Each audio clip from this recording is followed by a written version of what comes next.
Hello, how am I for audio? Can you hear me okay? Hey, you sound good. Yes. Yay, Brian, hi. How are you? Hi. How are Um, you doing? I'm okay. I wanted to launch this little conversation by just saying that the last week I've been thinking a lot about this event and about current events. And I'm so grateful to be here with you, Brian, and with all of our wonderful friends and everybody in the audience. And I also wanted to acknowledge that I'm feeling this sort of like slight sort of dislocation because on the one hand, it feels like this sort of almost frivolous luxury to be here talking about comics and art and craft while so many people are out there struggling for a very good cause. And also just in the face of the monumental tragedy of police violence in this country. But I also wanted to say that I think one of the things that really fuels the will to change is community. And we have such a vibrant and thoughtful and passionate community at First Second in comics, in books. And I'm just really grateful to be here today with all of you guys talking about some really good books and celebrating that community. So thanks to everyone who's here. And Brian, also thanks to you for wearing those nifty glasses and showing up to talk to me. So Brian Box Brown, this is very exciting for me because I like to do scare quotes, is the author of, oh God, how many graphic novels at this point? 6? This is my fourth. Whoa, all right. Well, There's other ones that aren't out yet. yeah, okay, that's a good point. There's a lot of stuff in the works. Many graphic novels. I have been the honor of being his editor on many of them, and I'm thrilled to have a chance to sort of dive deep with you, friend. I was thinking about how incredibly pleasurable the experience of editing the Andre the Giant biography that you did with us was. And how one of my favorite sort of cocktail party anecdotes that I like to tell is when we tried to get a quote from Mandy Patinkin to put on the cover of that book, because we were like, obviously Mandy Patinkin should quote this book. And I just cold called his manager. And I was like, could maybe he read the book? And the person was basically like, oh, pass it along. And I was like, well, that's, some wasted time, but I guess it's good that we tried. And then on Christmas Eve at like 8 o'clock at night, I was coming back from the gym because that's what I guess I was doing on Christmas Eve at 8 o'clock at night. And my cell phone rings and it's Mandy Patinkin. And he's like, yeah, I'm blurbing this. And here's my blurb. And I'm like sweating copiously in the hallway of my apartment building, desperately trying to like capture it. I don't even know if I ever heard that story. Did I not tell you that? I might not have wanted to like ruin the magic, but now I've ruined it. But I remember hearing, sorry, I remember hearing about how Prince Humperdinck from Princess Bride like wouldn't blurb it or something like that, or was too busy, and then Mandy Patinkin was like came in and did it. Right, it's like, oh, I guess we'll have to settle for the like huge rock star. But I feel like the experience of that book was sort of like that. It just felt like one little miracle after another. And a lot of your books have felt that way. And I think that's one of the really cool things about nonfiction, is the sort of like the act of discovery and the little miracles. And I'm sort of curious, I have a million things I want to talk to you about. That's one of them, which is sort of like interesting surprises that you encounter, fun little miracles that kind of occur in the making of books. But before we get into that, Brian, one thing that I don't think you and I have talked about a lot that I'm super curious about is I know that your background, that you're self-taught and that you sort of like just came to comics. Oh, hi, I love your cat. Oh, Buster. Oh, Buster. Hi, Buster. After Buster Keaton? No, Buster Bluth. Oh, even better. I'll spare my Buster Keaton story. Anyway, so, you have this incredibly distinctive visual style, which I think you just developed kind of sui generis. And I would love to hear if you could tell us a little bit about just like how you came to comics and started drawing, and kind of where this very graphic style that you have came from. Yeah, well, let me just say quickly, Black Lives Matter, abolish the police. but I like, yeah. So like I used to draw, I drew a lot when I was a kid growing up. It was like my favorite thing to do. And I like lost confidence in myself when I hit like teenage years. And I stopped drawing entirely because I just didn't think I was good enough at it. I think it's like I got to high school or maybe even like 7th and 8th grade, and there was people that were really good at drawing, and I was like felt that I wasn't in the same league as those people, so I shouldn't like even try. Right. So I would like purposely not take art classes and stuff in high school. Like I didn't take any art classes. And it wasn't until like way later when I was like 24, 25, where I was like, I like to draw. I don't care that I'm not good at it now. Like who cares? So that's when I started like drawing again. And so I was just teaching myself how to draw and again, like, so because I had this huge gap in my practice, like 10, 12 years. And so I was like teaching myself how to draw and just kind of like reading comics. I was like discovering more like alternative comics at the time. Like in high school, I was reading more like Matt Groening, Life in Hell comics, and like Far Side and things like that. And it wasn't until I was in my early 20s that when I was like, I should go back and read comics again, but like, what is there? What even is comics? Yeah. And someone gave me American Elf, the James Kachalka book. Oh, it's a nice place to re-enter. Yeah, and that was kind of like the first one I started reading. And it was like, American Elf is like autobio, so it's nonfiction. And that was like the first kind of stuff I started drawing was like diary strips like American Elf. So like it all started from that. And then it was just like this kind of like probably unhealthy work ethic, working like just drawing all to the day long and so much. And like I will say your work ethic is pretty epic. I hate calling it a work ethic. It's like a work problem. It's like, you know what I mean? Like I had to legitimately at one point take a step back because I was working like way too hard and way too much. Yeah. And because I was just like obsessed with making comics and stuff. But so now I don't work that as much. But that's where it came from. I'll cut in really quick here because I think one of the things that's really interesting about you. Here's what's interesting about you, Box. Let me see her. As your editor, is you. I think you might be the only person that I work with who likes to draw an entire finished draft of their book and then get edits and then revise. Because like one of the things that I try really hard to do when I'm working editorially is to not set up a dynamic or a situation where an author is going to have to like just throw 50 pages into the waste bin and get out their pens and ink and color something all over again, right? But that's how you work. And that's so interesting to me because you're you're unprecious, but there's also something to me that seems like really, I don't know, just like you're so ready to just discard work. And that's unusual. I'll say that. Yeah, I just like to work. The idea of like making a draft. I mean, I've done that before, but I don't like any part of it because I don't like making the draft, and then I don't like following the draft later because it just doesn't feel those two part like following the draft to me like takes away like a lot of the fun part of making the comics. The sort of discovery. Yeah, and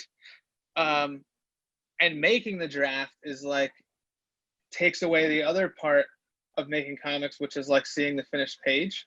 And inking is like another really fun thing that like makes the whole process fun to me. So like, yeah, I just do it like that. And I just, by the end, when you're working on it, like if you just finished like a 10-page sequence and then you were like over my shoulder and going like, no, get rid of those 10 pages, I would be like, F you, man. Like, I just did that. Yeah. But like the way it works, like by the time I'm finished and by the time you go through edits and things like that, I'm like disconnected from it enough that I'm just like, oh yeah, this must go. Yeah. This goes. We can fix this all later. Add this here. But if it was like right away, I would probably not. I'd probably get mad. But Yeah, totally. But like for me, like I feel like I can't express my vision until it's done. Like I know like I talked to James Kachalka about it, and his rough draft is basically the comic. Like it's not, you know what I mean? It's not that different. But like to me, like the writing rough draft looks like nothing like the finished work.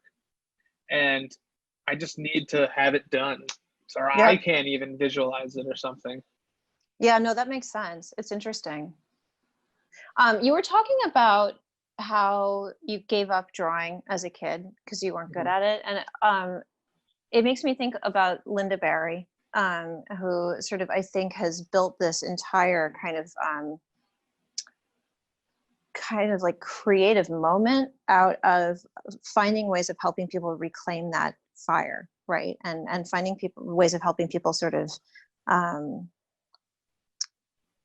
divorce their urge to create from the urge to sort of self-criticize or compare. Has she been an influence for you? Are you a Linda Barry fan? I am, but I'm not like I don't have like encyclopedic knowledge of her.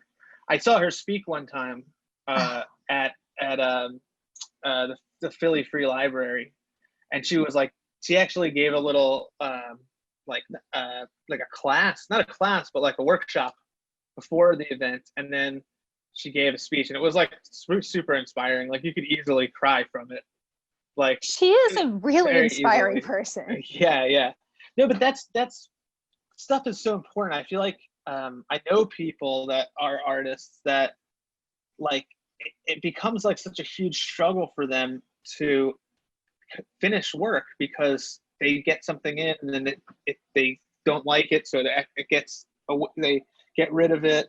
I mean, like part of the whole thing of doing a completed first draft is kind of like forcing it all out. You know what I mean? And like, you can always fix it later. Yeah. But you can't fix it if you didn't finish it, or if it's incomplete, or if you're still on the pencil stages because you didn't get the proportions of the bodies exactly right. So like, you have to kind of like see past. I think that's what is fun about comics, is that like you finish a page and you move on to the next one. You don't have to sit there and, I mean, you do go back and look at them and try to fix them and stuff like that. Yeah. But when it's 10 paintings, you know, I feel like that gives you a lot of time to look at them and go back and fix them. When it's a comic, you can it allows you to keep moving. Well, and I mean, that's one of the things that's so great about comics, right? Like Mark Siegel, my partner in crime at First Second, likes to quote, "Oh, I'm never going to reconstruct." There's all of these French comics theorists that he's like very read up on because he's a very erudite French comics theorist. Mm-hmm. But one of the things that he told me when I first started this job, and he was sort of mentoring me as a comics editor, is from one of these guys, and it's that a panel of comics should be mostly good and a little bit not good. That there should be this sort of like inherent brevity or incompleteness or imperfection in a panel of comics that sort of just keeps you going to the next thing, right? Yeah. Keeps the eye moving, doesn't let you get hung up. And I think that's true for the artist as well as for the reader, right? Like if you were trying to strive for perfection, you'd never finich the thing. Are we allowed to curse on this? I don't know. I'm trying to watch my mouth. I'll do the same. I have a theory about drawing crowds, right? When you're drawing a panel with a crowd in it, and it's a cartoonist, I feel that it says more about a cartoonist skill, not how well you can render each face in a crowd, but how well you can fake a crowd using comic symbols and stuff like Yeah, that. totally. Like there's this one Chris Ware panel where he draws an entire stadium crowd, like a football stadium, but he doesn't draw every face in the crowd. It's like dots and stuff. But There's like three lines. Yeah. But when you pull back, you're like, oh, that's a crowd. So it's like the skill is not is faking it. It's leaving an impression in the person's brain, not necessarily spending weeks rendering every face exactly right. Right, exactly. Oh my God, I'm such a bad moderator because I just realized we spent 15 minutes talking about like the craft and we haven't talked at all about documentary comics. So okay, let's get to our book. Let's get to the so okay, for those of you who are tuning in and are not like as intimately familiar with the oeuvre of one Brian Box Brown as I am, most of his work to date, particularly the books he's published with For Second, has been nonfiction. Brian's new book, Child Star, is fiction, but it is also fiction that is sort of synthesizing a lot of different real stories and is based on a lot of different real people, and also in certain respects reads more like nonfiction than a lot of your actual nonfiction. And, you know, I was thinking about like that funny little twist and also just about sort of the challenges with comics when it comes to nonfiction, because you are inevitably putting words in people's mouths when you are doing nonfiction comics, with very few exceptions. I mean, I guess I can sort of conceive of how you could do an experimental nonfiction comic where literally all of the dialogue was verbatim, but that would be like a boring stunt, I think. Yeah. In general, nonfiction comics are inherently fictionalized. And that's something that I think about as a lot as an editor, but I also imagine that there's stuff that you, when you sort of just sit down and start thinking very broadly about these projects, that there are challenges inherent to them. And I would love to hear sort of your take on that. Yeah, so there's you have to like, all right, so when you're making, like you talked about, like, you're not necessarily pulling every aspect of the nonfiction comics like from primary sources. Like, yeah, like if you had like an interview or something where the whole thing was them talking back and forth, but a lot of the times it's just somebody you're taking it from somebody telling a story, and then you have to reconstruct that story based on one person's telling, which often doesn't have every detail. Right. You know, I remember especially the Andre the Giant book, you know, I was like taking these stories from wrestlers. It's like a secondhand story about Andre the Giant based on this person's memory of it. So, you know, there's no photos or anything. They don't have a photographic memory. As much as I could, I tried as much as I could to go and talk to these people again and try to like get a little bit more out of them. But at the same time, you have to then take like, okay, this happened. I remember the Blackjack Mulligan Andre the Giant fight on the beach. I was like, I heard that story. I found a bunch of people talking about it. And then I got in touch with Blackjack Mulligan to try to get his side of the story. And Blackjack was like incoherent, like so hard to discuss, to get any kind of actual facts out of him. And I had to kind of like reconstruct the whole thing based on like a bunch of different stories. Right. So, you know what I mean? Like, so you have to, you have to add stuff to the story. You can't not, because you're adding locations minimally, you're adding like their clothes and all the stuff that they're wearing, and you're almost always adding dialogue, because you can't just take you know something happened, this person's telling you something happened, but you don't know the ins and outs of every word they said. But like you're creating a scene, so they have to like say things to the other person, you know. So there is that element, and then you're constantly saying, is this enough truth? Like, or is this enough? Did I fictionalize this too much? Did I, you know, you're trying to like walk a very fine line, and there's not a lot of precedent really. Now I feel like I've somewhat understand it for myself. Yeah. Like I don't have hard and fast rules or anything, but like I feel like I know, I have a good idea of what I feel like is truthful and the best way to do that. Yeah.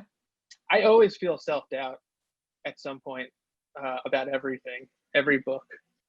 Did I tell it right? Has anyone ever come to you after the fact and whose interviews you or whose information you used in one of your books and said, "Oh no, that's not what I told you at all"? Like, has anyone ever come to you and like complained? No, Yeah, that's never I didn't think happened. so, because I feel like No. I mean, to the extent that I'm sort of privy to this end of things as you're working on these books, it has always felt like you are so conscientious about sort of presenting things. And as you say, you have to invent details, right? But I also think like with nonfiction comics, I always think like the big challenge then is to sort of make up for the level of invention by striving for the right tone, right? Striving for something that kind of achieves the correct effect. Because it's a matter of giving your reader access to an experience more than to like just the facts, right? Because Right. if you were looking for just the facts, maybe comics is not the right place to do it, because Right. you have to include so much fabricated You material. have to. I've talked to Durf about this. Yeah. And we've talked about how you have to strike a fine line between a documentary, like serious documentary film, and this film is based on a true story. Right. Yeah, You know what totally. I mean? It kind of sits squarely in between those two. Yep, somewhere in the middle of those two things is what comes out. Yeah. Because Oh, sorry, go ahead. Sorry, go ahead. Well, I mean, it's like in documentary film, they sometimes use reenactment, but I personally actually don't even like that in documentary film, but they sometimes use it. But in comics, you have to use it a lot, like all. Yes. It's like all reenactment. So there's that. I was sneaking a peek at the Q&A that we have for this conversation, and we have a very good question awaiting us about how Box chooses what subjects to pitch for his projects, and whether some of them are maybe deemed too obscure for acquisition. And I'm really looking forward to covering that particular question, because this is actually something that Box and I have gone back and forth about infinitely for the last 8 years or however long we've been working together, is figuring out sort of the projects that hit exactly the right spot between just niche enough to be interesting and sort of not overplayed, and not so niche that literally nobody will want to pick up the book. And it's a really hard call to make. And when our friend is able to get back to us, maybe he and I can talk about that a little bit as well. Okay, I have a text from Box. He says that I should keep going and finish up without him, and if his internet comes back in the next couple of minutes, he'll jump back on. Okay, I feel like you should go into that question that we got. I think that this is fun. This is going to be like, sorry, go ahead. No, I was going to say they posed it to you as well, so I think that's a good place to start. And if Box can join us, that's great. And if not, I'll do what I can. So the question was, how do we decide sort of Box has this real flair for picking very interesting topics, but a lot of his topics have a sort of a niche element to them. They don't necessarily cover things that are like super mainstream. Right. And the question was sort of, how do you go about finding the right topic for a book that you think is going to be sort of, interesting enough to be interesting, but and not like sort of too played out, but then also like not so niche that like literally nobody will buy it, right? And that's hard. It's a really difficult question. I think this is probably something that people who do prose nonfiction really struggle with as well. I'm kind of a generalist because I just edit graphic novels of all kinds. So, I'm not sort of a specialist in this particular problem. But I will say that Box and I went back and forth a lot. For every single book that we've done, there were probably like 3 or 4 books that we considered and then discarded. And often we considered and discarded them because they just felt too obscure. In some cases, yeah, I think it was usually like too obscure. I will say that sort of half by accident and half by design, Box's oeuvre with the exception of his book on cannabis, which I highly recommend you guys all pick up. It is a really entertaining and sort of digestible and strongly researched and also strongly argued book about the history of cannabis in the US, and specifically about why it's illegal. And the hypothesis of that book is that cannabis is basically illegal because of racism. That it's sort of one more in a kind of a storied history of excuses to put Black and brown people behind bars. And Box has really done his research. It's a very compelling argument. But he also gets into just the general history and also the science of cannabis, and it's super entertaining. And he draws those little marijuana leaves and those little buds very attractively, I will say that. That having been put aside, all of his other books with us have been sort of about like kind of fringy 1980s cultural, sort of nostalgic cultural phenomenon is kind of like the broad umbrella that you could build. So we have the Andre the Giant book, Andre the Giant Life and Legend. We've got his Kaufman biography. We have a book about Tetris. Child Star very much is about this sort of like, this kind of weird element of 1980s culture. And then the book that he's developing for us right now, which we haven't announced. Here's Box. I think we have to make him a thing. Can you make him the thing? Don't we have to like deputize him as a, I'm gonna let you do this. Yeah, I don't I'm understand. back. there he is. You're here. Okay, awesome. I'm back. Hey, friend. Sorry, my Let's internet go away. went down. No, it's okay. I totally like blathered Good. helpfully for 10 minutes while you were gone. I was just talking about how we decide sort of which books to do and which not when you and I have conversations about potential books, and that there's always this sort of like, you want to find the project that's just niche enough to be cool and interesting, but not so niche that it like ends up over there and this book will have 5 people who want to buy it. There's definitely times where I've had those ideas where I'm like, how about we do this thing about something no one's ever heard of?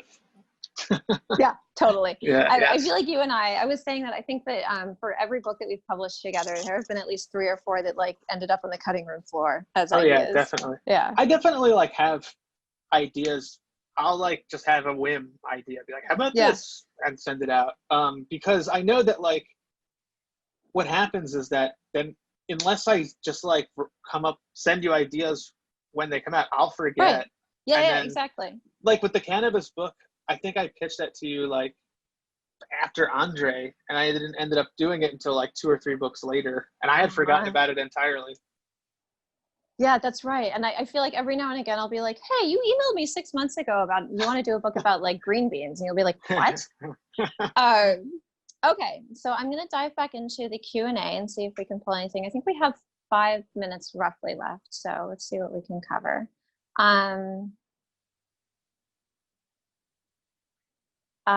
If Boxer, okay. This is the part where you all watch me read. I could answer Lauren's question. You want to answer Lauren's question about my role as an editor? Yeah, go for it. Yeah, Calista keeps me from messing up, definitely. No, but Calista has like such a big role, I think, in my work, and like I feel I've done books where Calista wasn't the main, I've worked with other people like Robin and other people to work at editing, but I always really want to, I respect their opinion tremendously, but I always want to hear Callista's take on it, because I just trust Calista implicitly. Because when Andre came out, she was like, I have a good feeling about this book, and then it ended up doing well. So I trust her instinct a lot. Thanks, man. I appreciate that. That's really sweet.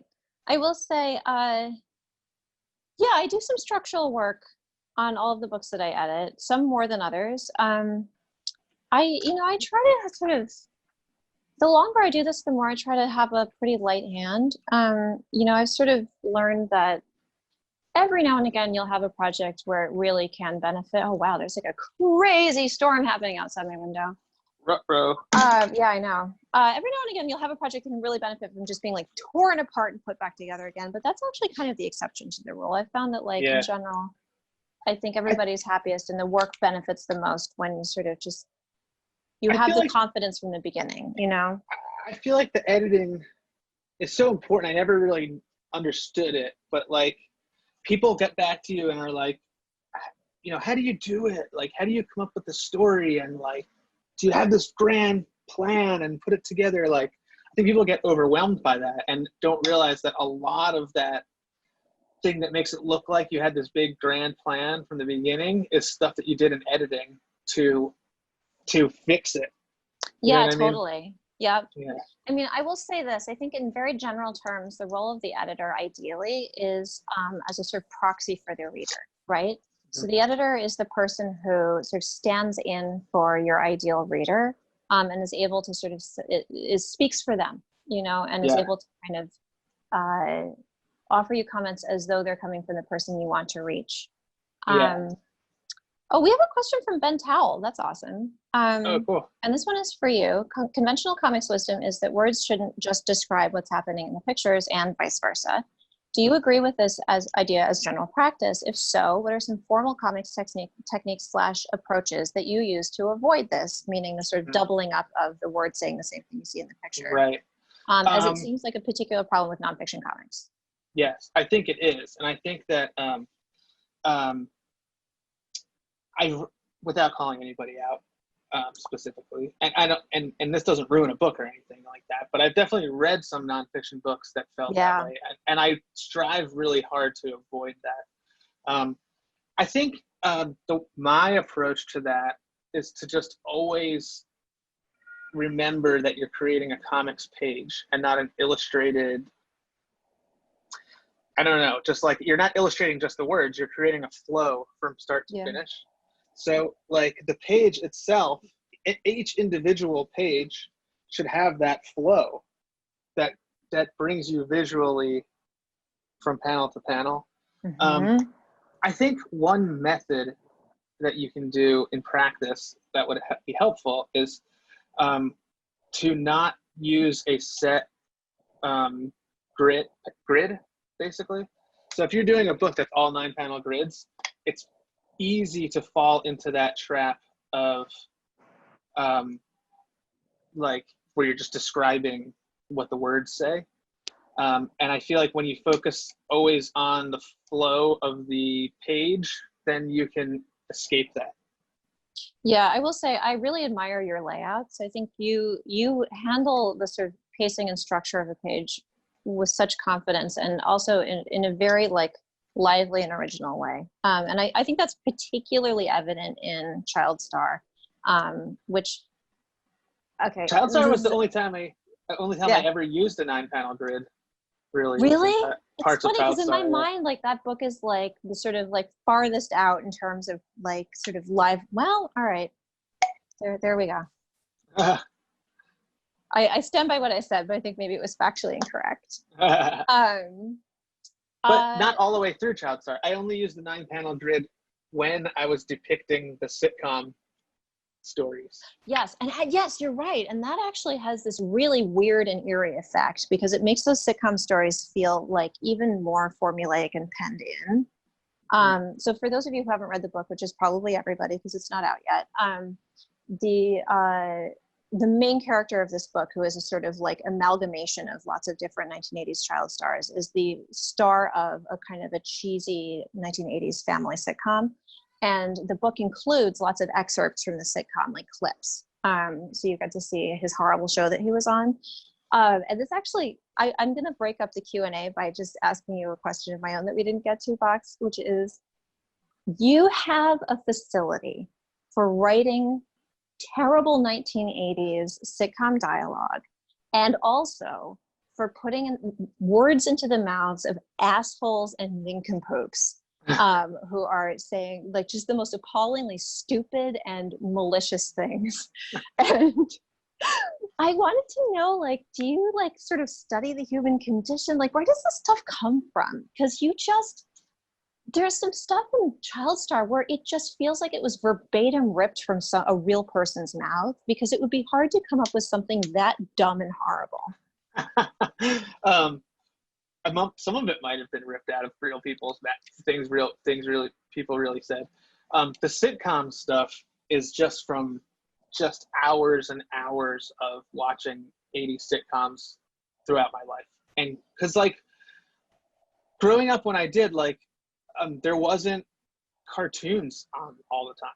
There was cartoons for kids like 2 hours out of the day, And when you're home for the summer, the rest of the time you're watching like, you know, Silver Spoons and like Three's Company and like Different Strokes and, you know, Punky Brewster, all these other shows that were like sitcoms.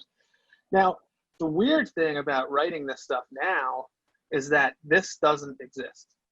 Like, there's no show that is prime time of a main watched show that is for adults and children. Like, that just does not happen. It is like there's shows for children, there's shows for adults, never the twain shall meet. If they do, it's actually a kid show. Right. You know, but in the 80s, there was these prime time, was broadcasting all these shows where this thing that doesn't exist, where it's like jokes for adults and jokes for children, and they have to exist together. Right. Oh man. Yeah. It's a weird genre. It really is. I mean, I guess it's a sort of an inevitability when you have a broadcast medium that can only show like 3 things and it has to appeal to 50 million people, right? Yeah. It's like you're just trying to hit the lowest common denominator every time. Yeah, I mean, it really is. And so a lot of the things too, like that came out at Child Star, are from these 80s sitcoms, which were also kind of morality plays. Like they were very much like trying to teach children morals, like parent or the parents kind of, or like cause discussion among the families. Like they were all like that, which is not, I couldn't even imagine it now. Like it just doesn't exist. It's only like ironic or something. Yep. So that was, and so I just had all of this. And like when I was working on the book, starting to work on the book, I was watching sitcoms, Growing Pains, Different Strokes, like over and over again. And my son was born. And I was just like looking at these kids that are all like adults now and what happened to them. And they were like the biggest stars. Like now I was thinking, we're probably going over, but I was thinking about this before. No, we're okay. Nowadays, like it's really not rare for a kid to become famous. Like there's children on YouTube, like for a person to become famous, it could happen to anybody pretty easily because of YouTube and social media, things like that. But then for you to be like a famous person, you had to like get on broadcast television, which you required needed like an entire team of managers making it happen. Yes. Yeah. It wasn't so like now maybe a kid could be famous and still maintain like kind of a regular life. Like maybe that kid, there's like that YouTube kid that opens toys, like maybe he does a show once per day and the rest of the day he's totally normal. You know what I mean? Whereas here, like you have to a child has to dedicate their entire life to this, to be famous. I feel like we're making this book sound really gloomy. Guys, it's legit hilarious. It is also pretty gloomy, but it is incredibly entertaining. And you should all go out and read it because it's really good. Not that I'm biased or anything. We have a question from friend of the family, Gary Tyrell, asking if you are going to keep alternating books about people, Andre the Giant and Andy Kaufman, with books about topics. And I love that. And also I'm blanking because I can't remember if we formally announced your next 2 books. Are we allowed to talk about them in this context? I never really know, honest, but yes, basically. Let's just answer Gary's question with yes. Yeah. Exactly. Not consciously though. I mean, it's not like a purposeful alternating. It's just that sometimes people are the center of the story and sometimes it's an event. Yep, exactly so. You know, like Tetris could have been just about the life of Alexei, but it's more of it was an ensemble story. Yeah, so maybe it almost has as much to do with sort of the choice that you make as the author as it does with the actual subject. That's a good point. Oh, Box. It's so good to see your face, friend. I've really missed you. I know. Like a lovely I know. way. I miss everybody. Thank God for screens. I'll say that. I know. The future. For all manner of reasons. So I guess we're going to wrap it up. Okay. I want to thank everybody who showed up and listened to us geek out about comics technique for longer than we meant to. Please buy this rad book because it's super good. And all strengths to all of you guys. I'm grateful for all of you. Yeah, me too. All right, I'm gonna sign off. Okay. Bye, Calista. Bye, everyone. Bye, Box. Bye, everyone.